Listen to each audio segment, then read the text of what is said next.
Hola amigos, bienvenidos a uno de los vídeos más importantes del canal. Hoy tenemos aquí a la doctora Ruth Rodríguez Sotomayor. Es una eminencia en libros líticos, mayas y aztecas. Es la única persona en el mundo que ha logrado descifrar tablillas mayas y aztecas aplicando matemáticas mayas. También tiene el reconocimiento y un aval de la Universidad de Guayaquil para acceder a cualquier parte del mundo, analizar cualquier pieza en cualquier museo. Imaginaros la envergadura que tiene esta doctora, maestra, escritora, tiene más de 11 libros, los obtendréis todos en la descripción del vídeo. Ruego que le prestéis atención a su trabajo, porque si queréis saber lo que pasó hace 11.000 años, la doctora nos puede ayudar en eso. Sin más preámbulos, espero no haberme dejado nada de la biografía de la doctora Ruth. Y nada más. Hola, doctora Ruth, encantado de tenerla aquí. Muchas gracias. Te agradezco por haberme invitado a tu programa. Es para mí un honor estar con ustedes y presentarles mis trabajos y todo esto, que son de 49 años de investigaciones. Todo comenzó cuando yo pues estaba muy joven en el Ecuador, en la Universidad de Guayaquil, que me estaba estudiando para bibliotecaria en la Escuela de Bibliotecología de la Universidad de Guayaquil. Entonces, allí daban una clase que se llamaba Historia del Libro, y la persona que la dictaba solo hablaba de la historia del libro de Europa y Asia, y yo me quedé con eso. Después me gradué allí y empecé a trabajar de bibliotecaria, hice una obra sobre la historia de las bibliotecas nacionales de todo el mundo, que me las publicó la Universidad de Guayaquil. Luego me gané una beca para venir a España, y entonces allí pues era una beca para hacer estudios de documentación, para organizar centros de documentación científica. Era por 2 años y me becó el Instituto de Cultura Hispánica, que ahora se llama Instituto de Cooperación Internacional, investigadora del archivo para poder indagar en cualquier museo del mundo. Sí, esto es un reconocimiento increíble, ¿eh? Sí. Es increíble poder acceder a todo ese conocimiento. Me acuerdo que cuando estuvimos hablando por teléfono, incluso me comentó bueno, que hay verdaderos tesoros. Hay más tesoros ocultados en los museos que lo que se muestra. Así es, ¿verdad? Empecé yo a indagar y encontré pues que hay tipos de libros líticos, libros en formato textil, que son hechos por las mujeres en la época de la era de plata. Y Sí. luego estos libros en formato textil se llaman tancas. Lo que pasa es que los historiadores peruanos que los descubrieron en las tumbas no investigan tampoco, y entonces les han llamado mantos de paracas de nazi, porque los encontraron camuflados cubriendo las momias como sudarios, las momias de los sabios. Sí. Así que yo he estudiado eso y son verdaderas enciclopedias. La primera investigadora que trató de ese tema de los libros en formato textil era la doctora Victoria de la Jara, peruana. Peruana, sí. Porque en nuestros países hay un machismo terrible, casi no la tomaban en cuenta ella. Hizo varios trabajos, reunió símbolos, como 400 símbolos de las reliquias arqueológicas. El doctor Tomás Bartel, que era de acá del Museo Etnológico de Berlín, vio los trabajos de la doctora Victoria de la Jara, pudo interpretar algunos de esos de la escritura geométrica matemática. Matemática. Sí, que están relacionados con la astronomía y la filosofía religiosa de la comunidad cósmica, que era nuestra filosofía religiosa, que yo considero que es la filosofía religiosa primigenia, de la que se derivan las demás. Entramos en un tema que es que a mí me apasiona. yo he seguido su trabajo y usted explica muy bien la cronología de la Tierra y los periodos en los que han sido las migraciones de los pueblos de América por todo el mundo hasta incluso llegar a la Polinesia. Que resulta, el estudio de todo eso es posterior, pero es después de descubrir estos elementos culturales que son los tipos de libros y los Sí, sistemas de escritura. sí, Entonces, los inventos, las obras colosales, marcan una cronología.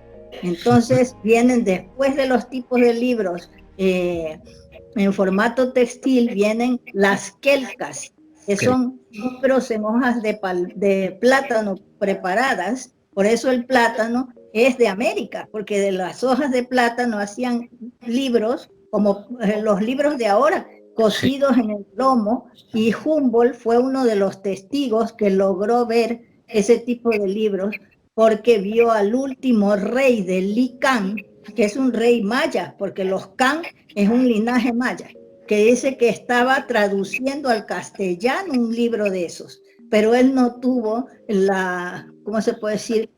No tuvo la idea de que sacar un facsímil de ese libro, y solamente se encuentra un testimonio de él en una carta que le mandó a su hermano Guillermo, de la existencia de esos tipos de libros. Y también de un fraile apellido Gilbay, que había ido a la zona del Amazonas y vio a unos nativos que estaban con un hombre mayor, que debe haber sido un maestro, que les estaba enseñando de esos libros de hojas de plátano preparadas con símbolos, pero dice que cuando lo vieron a él, escondieron enseguida el libro. Claro, claro, testimonios de eso. claro, Luego hay otros tipos de libros en formato de rollo de corteza de abedul, de abedul. que es una cultura que se llama Chippewa, que estaba en el estado de los Huancahuiscas, lo que ahora es el Guayaquil, la Sí, zona de los ríos, toda esa zona formaba el estado de los Huancahuiscas. Entonces ahí estaban los Nachan, que son los mayas, los grandes escultores mayas, y los Chippewa u Ojibwa, que después emigran a Estados Unidos, a la zona norte, lo que se llamaba los pueblos del amanecer, Guanabá, que es la bueno, zona del norte de wow. Estados Unidos. Entonces ellos fueran unos sabios, porque todos los que llevan el título de Huixcas, por ejemplo, Huanca Huixcas, Maya Huixcas, que también hay en la zona de Ecuador, donde queda ahora la provincia del Oro, Machala, ahí están los Maya Huixcas. Huixcas, también hay Yara Huixcas. Uno de ellos es un historiador nativo cuya obra está en Dinamarca, todavía no la han reclamado los peruanos, y se llama Nueva Crónica del Buen Gobierno de este Reino. Un descendiente de los Yarahuishkas, el origen de la raza Guara, fue la primera raza blanca y salió de ahí de Tiwanaku. Es que a veces me cuesta seguirla porque da una información que es para un desarrollo increíble, hasta la India. Por eso hay conexión entre las civilizaciones de Preamérica y la India, porque usted me lo explicó a mí muy bien que hay registros, incluso los textos védicos. Los Vedas consta eso, por ejemplo, en los Istopanishad, ahí habla de que el maíz se utiliza ahí, en la India, es llevado a la India. ¿Sí? Entonces habla incluso, dice que el hombre madura como el maíz y germina otra vez como el maíz, vuelve a nacer. ¿Ah? En el Upanishad.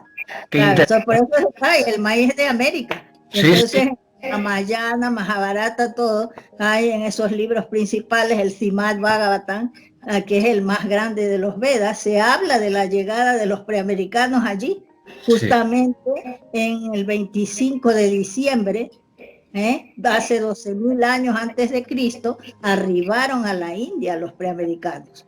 Y ahí consta que iban guiados por un personaje llamado Manu Nausha, que después he descubierto yo que él encabeza la dinastía lunar de la India, ¿sabes?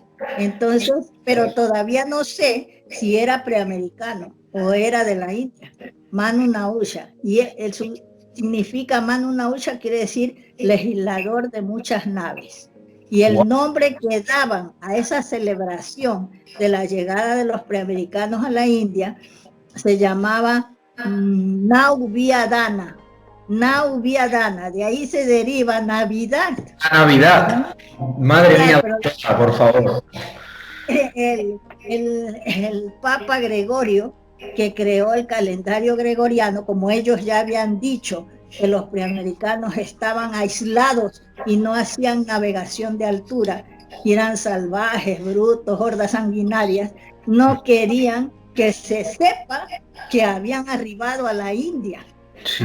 Entonces hicieron el calendario gregoriano y arrastraron la fecha del nacimiento de Cristo para que coincida con el solsticio de invierno, que era la llegada de los preamericanos allí, a la India.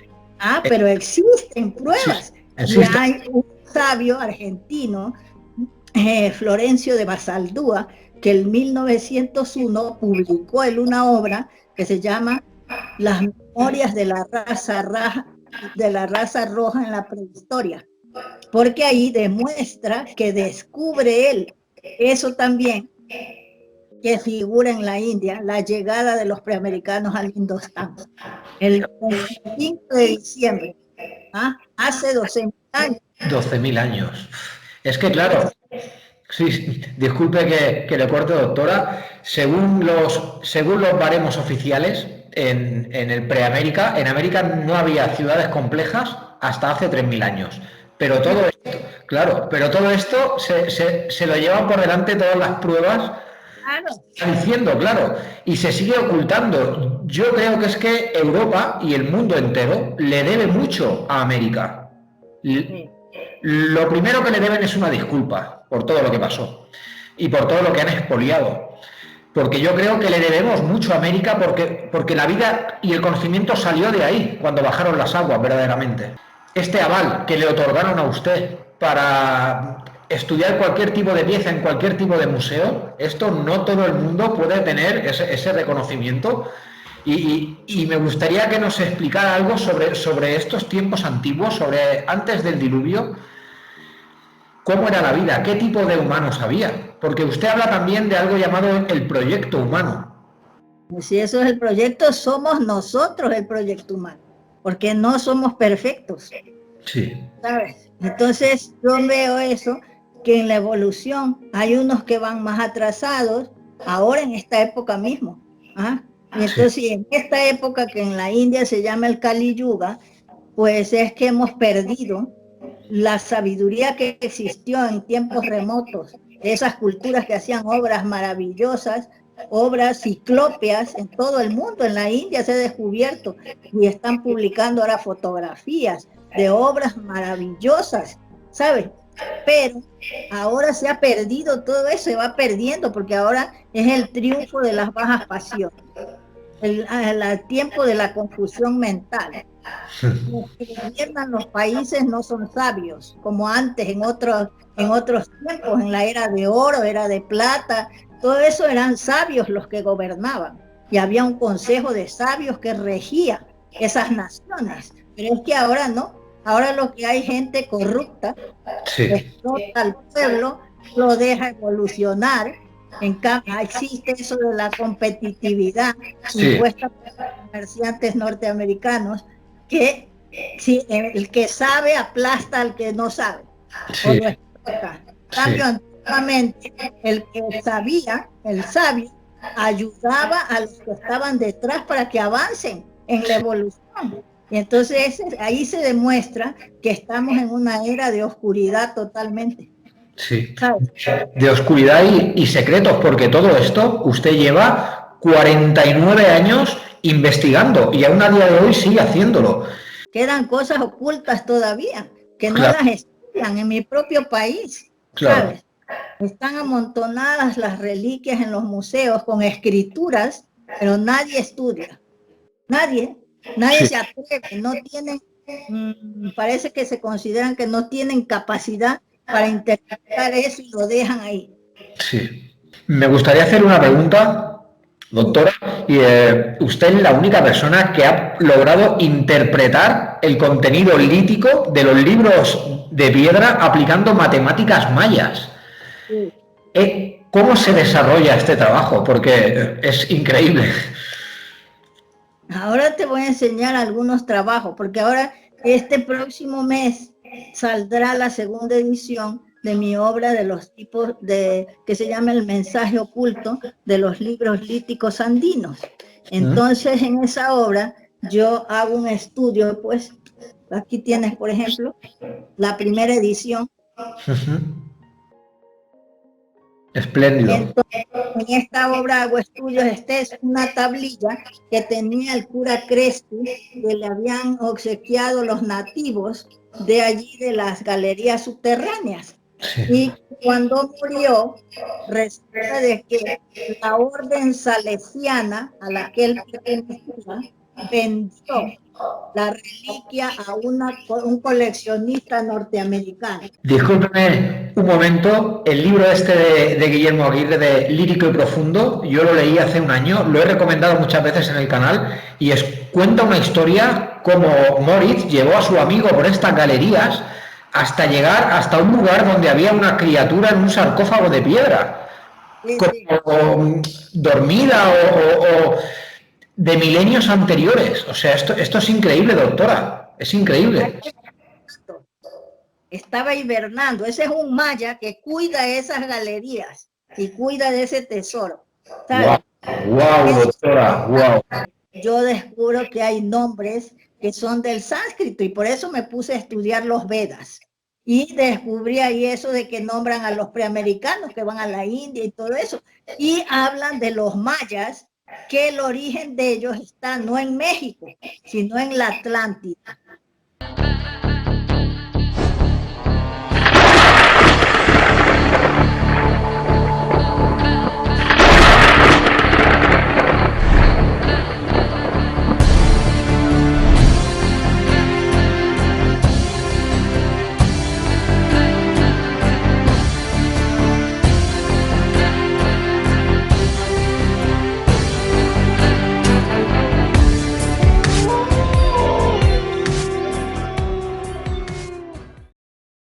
Madre mía.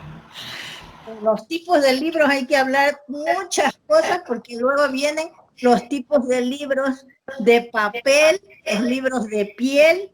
Los de papel los crearon las mujeres mayas y aztecas, que los historiadores nunca las mencionan a ellas, ¿sabes? Sí. Dicen, los libros mayas hablan de los hombres, incluso la National Geographic de Estados Unidos publicó un libro, los libros mayas, y los ilustradores de ese editorial sacan a hombres haciendo los libros, y eso es mentira, porque eran las mujeres que tenían la industria del papel para hacer libros en formato plegable. Luego tenían escritura jeroglífica. Luego hay los libros de pieles que surgieron en Tiwanaku, marcan la cronología que yo he descubierto. Aquí veis una mujer. Sí. Una mujer que tiene las orejas horadadas. Sí. Este es el emblema real, el distintivo real, mejor dicho, de la raza solar. Porque la dinastía lunar se transformaba el cráneo alargándolo. Wow. Un momentito, doctora, por favor. Necesito un momento. Ahora mismo estamos hablando de la dinastía solar de los hombres y la dinastía lunar de las mujeres. Mira, en este libro que yo hice de las mujeres, en la contraportada, ves la transformación del cráneo, la transformación del cráneo, rito o ciencia, que me lo publicó como un artículo también el doctor Jiménez del Oso en su revista. Hace años, neurólogos andinos aceleraron este proceso cuando el niño nacía de la clase de la dinastía de tal forma que potenciaban la función química de las neuronas cerebrales para acelerar el proceso de desarrollo del cerebro humano. Por eso sus obras eran para una eternidad. Y aparte, era el distintivo real de las mujeres, del linaje lunar y de los reyes lunares, porque algunas de estas mujeres tuvieron hijos oscuras cuando fueron a América, vieron con envidia que los altos dignatarios de la corte de los incas tenían poderes místicos que se adquieren con la práctica del yoga. Calificaban de brujos, hechiceros para desprestigiarlos. Claro. ¿Sabes? Esto que ha dicho es muy importante para empezar el acondicionamiento del niño, porque esto de modificar el cráneo se hacía desde bebé, ¿verdad? Cuando el niño era pequeño. Y luego, aparte, porque potenciaba los efectos psicológicos. La hija de Akenatón, Meritatón, presenta y Nefertiti presentan esa transformación del cráneo. Sí. O sea que ahí se demuestra que fueron a la India, es decir, fueron al Egipto también, viajaron al Egipto, ¿sabes? Cómo crece, ya estudiando yo a los científicos modernos que han hecho estudios. Mira, han descubierto en Estados Unidos, porque había un naturalista escocés que descubrió, se llamaba Wentworth Thompson, descubrió que el cráneo crece, pero a más actividad psíquica, y hasta Darwin observó que los conejos que él criaba en el laboratorio tenían el cráneo más alargado que los que visitaban el jardín a comérsele las zanahorias que tenía ahí. En las tumbas, mira, sí. De allí y del Ecuador, incluso en Rusia se ha encontrado el esqueleto de una mujer con un cráneo así alargado acompañada de sus armas, de un ser del futuro. Al estudiar yo eso, descubro que se adapta al último perfil de crecimiento del cráneo. Mira. ¡Wow! O sea... Ellos aceleraban el proceso de crecimiento del cráneo humano, porque es muy lento. Sí, sí. Porque aquí el proyecto humano se distrae con todas las atracciones del mundo material, porque el cuerpo es que lo tomamos para manifestarnos aquí, en este mundo. Nuestra verdadera personalidad es el alma y la parte psíquica, y cuando morimos, el cuerpo se queda aquí y se hace polvo. Bueno, con el desarrollo del tiempo y que ha llegado el Kali Yuga. Entonces, con el diluvio, lo que pasa es que se cayó, tú sabes la historia del diluvio, es que se cayó una luna que se llamaba Kelos, sí. Eso se descubrió, hay un astrónomo que se llama Hans Orbigen, ya en nuestros días, que ha descubierto eso, ya científicamente, que se venía cayendo esa luna y se produjeron tsunamis por todo el mundo.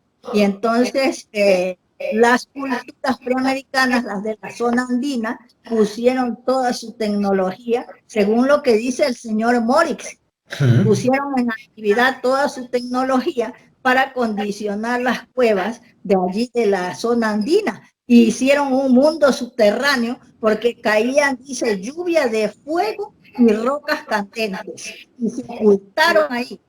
Hasta que pasó, se estrelló la luna contra la estratosfera, que se transformó en un polvo rojo que rodea nuestro planeta. Sí. Y estas cavidades intraterrenas, estas galerías, ya estaban construidas, ¿verdad? Porque según habían cuevas, pero ellos las acondicionaron. Por eso es que Juan Morix, cuando hizo la primera expedición, demostró que eso no es que lo ha hecho el agua, como dicen los historiadores oficiales mestizos de Ecuador, sobre todo los militares, que son enemigos, ¿sabe?, de la tesis de Juan Morix. ¿Por qué? Porque son ellos católicos. La Iglesia Católica, cuando Juan Morix descubrió eso, lo atacaba por la prensa, le escribían cartas amenazantes. Sí. No siga investigando, ¿sabes? Lo oponían a que él se entrevistara con el presidente porque él quería llevarlo ahí para que vea, y no solamente a la entrada como en la primera expedición, sino llevarlo a las salas donde está el tesoro de los tipos de libros metálicos, de metales preciosos. Esto es muy interesante porque en teoría estuvieron 33 días bajo tierra, pero Juan Morix, no los llevó nunca a la sala del tesoro.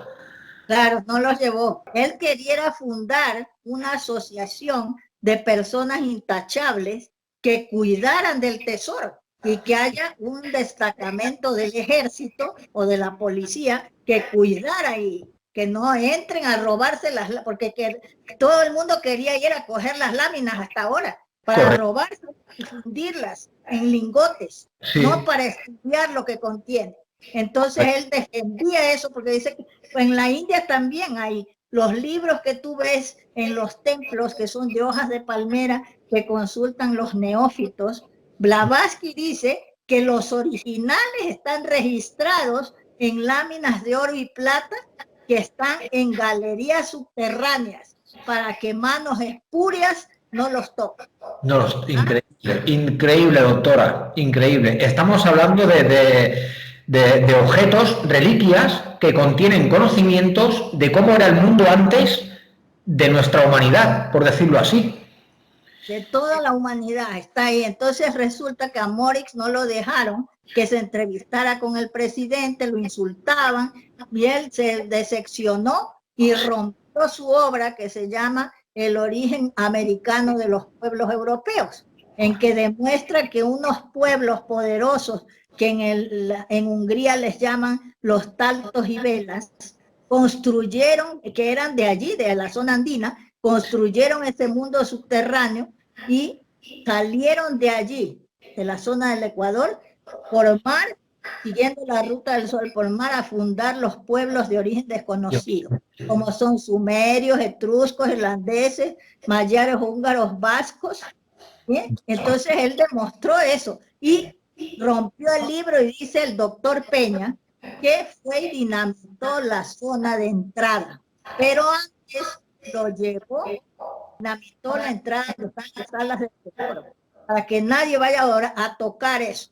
Discúlpeme un momento, el libro de Guillermo Aguirre de Lírico y Profundo, yo lo leí hace un año, lo he recomendado muchas veces en el canal y cuenta una historia como Moritz llevó a su amigo por estas galerías hasta llegar hasta un lugar donde había una criatura en un sarcófago de piedra, como dormida o de milenios anteriores. O sea, esto es increíble, doctora, es increíble.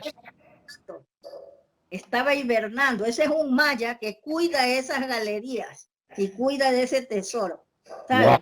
Wow, doctora, wow. Si tú lees el Ramayana, verás que ahí Valmiki cuenta cuando manda el rey, hace un convenio el rey Rama con Hanuman, que era el jefe del ejército de un pueblo de monos que eran hijos de semidioses. Y lo encarga él que busque a su esposa que se le había raptado un Raksasa. Y van, dice, a la zona sur de la tierra, pero eso es allí en América. Entonces, unas galerías subterráneas que le llaman eso el mundo que se llama Rixavila, un mundo subterráneo. En la India le llaman así a esas galerías. Y entonces entran allí y ven, dice que hay objetos de oro bellísimos, tejidos maravillosos, bueno, que eran como unos palacios que había allá dentro y entonces refieren eso y cuando salen encuentran a una apsara o danzarina celeste que estaba ahí cuidando. Entonces le preguntaron quién había hecho ese lugar y dijo que era Asura Maya que había construido ese lugar. Asura Maya. Porque él era el arquitecto universal y el astrónomo más grande que ha existido. Y entonces él dice que en honor a su esposa, que se llama Emma, le había hecho ese mundo subterráneo. De que yo he descubierto que los mayas, porque ahí en el Ecuador hay nombres del sánscrito, descubrí eso, en las culturas andinas, es decir, en las culturas que existieron en el reino de los Quitus, porque había un reino ahí de como 45, 50 estados, y entonces cada estado eran estados independientes, como la organización que ellos llevan a la zona de Grecia, de estados independientes. Entonces, ellos allí resulta de que yo descubro que hay nombres que son del sánscrito y por eso me puse a estudiar los Vedas y descubrí ahí eso de que nombran a los preamericanos que van a la India y todo eso y hablan de los mayas, que el origen de ellos está no en México sino en la Atlántida. ¿ya? Y Hermes Trismegisto dice que la Atlántida se llamaba Atilani, quiere decir princesa virgen del mar. Cayapa, que en el diccionario de un fraile llamado Alberto Vitavelo, que fue hizo un diccionario de la lengua de ellos, Cayapa quiere decir rey, ¿sabes? El rey Cayapa. Nombre porque le han suprimido la S y dice Cayapa con C, pero es con K, porque los frailes españoles rechazaban la letra K. El íbero no lo dejaban estudiar aquí, pusieron el latín y no podían estudiar la lengua nativa de aquí de España, que era la lengua del íbero, el íbero. Y aquí dice que hay gente que quiere aprender el íbero, pero en las universidades y no consta. Los alemanes han aprendido, dice, el íbero y la escritura, dice, ellos son más expertos, pero aquí en España no saben porque no les han permitido estudiar esa lengua que es de aquí. No se permite. Aquí en España actualmente las universidades, muchas de ellas se han convertido en centros políticos. Han perdido la cadena de conocimiento que llevaban arrastrando desde épocas pasadas. Ahora ya no es lo mismo que antes. Las universidades hay mucho. Yo sostengo que las universidades solo son fábricas de repetidores de lo que otros han pensado, pero no cumplen su función de formar nuevos pensadores, nuevos investigadores, nuevos creadores, ¿sabes? Correcto. Es el problema en las universidades de todos nuestros países. Es que le quería hacer una pregunta sobre el libro que tiene en la mano. Así. Este libro antes se ha referido como escritura pictográfica hermética. No, criptográfica. Criptográfica o hermética, que se descubre al invertir la imagen de la reliquia o la reliquia misma y al invertir las palabras de esa lengua. Por ejemplo, Shiri, que eran los reyes de Quito, es de esa lengua ese nombre. Al invertirlo se lee rishis, que son los grandes maestros espirituales de la India que tenían poderes místicos. Y así hay un montón de palabras. Por ejemplo, en el Ecuador, ahí he descubierto también al estudiar los nombres de las etnias de ahí del estado de los Huancahuiscas, que están los Nachán, que son los grandes escultores mayas que fundan los dos palenques, el alto y el bajo palenque, ahí en la zona de los ríos de Ecuador. Sí. Entonces, fui y grabé yo esos lugares que están bañados por unos ríos que se llaman Palenque y Macul. La palabra Palenque es del catalán, significa ciudad fortificada. Mal es el nombre del Morueco, la constelación de Aries en el zodíaco de Babilonia. Wow. Por eso es una prueba de que los mayas son los fundadores de Babilonia. Wow. Y en India también consta eso, y en la tesis de Veroso, que después de ir a la India, cruzan el Golfo Pérsico, van a Mesopotamia y fundan Babilonia. Sí. Luego regresan a Preamérica, y ahí es cuando se instalan en México y en Cuauhtémoc, lo que ahora es Guatemala. Y wow. Luego ahí construyen ciudades monumentales, luego sí. Las abandonan y se van a la China. Yo tengo pruebas de lo que ellos han legado en China. Ahí se transforman en lo que ellos se llamaban verdaderamente, que se llamaban chanchanes. Quiere decir el pueblo de la serpiente. Wow. Doctora, hay un nombre que me gustaría hacerle una pregunta. Ha dicho una palabra que es los daitias. Los daitias o gigantes. O gigantes. Ellos tenían un símbolo. Sí. Son hermanos de Asura Maya. Y Asura Maya es hijo de Cayapa y de Diti. Wow. La primera esposa de él. Gigantes, estamos hablando de gigantes. Sí, gigantes. Sí. En Ecuador se encontró un esqueleto que lo tenía un cura. No me acuerdo ahora el nombre del cura, en Loja. Lo exhibía, pero luego se murió él y la orden a la que pertenecía de la iglesia lo vendió y ahora creo que lo tienen en Suiza, Suecia, por ahí en un instituto Wow. científico, lo exhiben. El esqueleto es enorme, pues. Y también Morris descubrió un esqueleto de una giganta. Sí, llamada la giganta, la llamaron. Cierto, sí, cierto. Ellos tenían un símbolo que usted reconoció en sus trabajos, que es el símbolo de la semilla cósmica. Sí, claro, el cero de la semilla cósmica. Ese es el de la señala la época de ellos, de los gigantes, De los gigantes. del Ecuador. Yo Así desde aquí, yo desde aquí os pido a todos, por favor, que busquéis los libros de la doctora Ruth, porque si queréis comprender qué es lo que pasó en la Tierra, quiénes somos y de dónde venimos, estos libros son esenciales.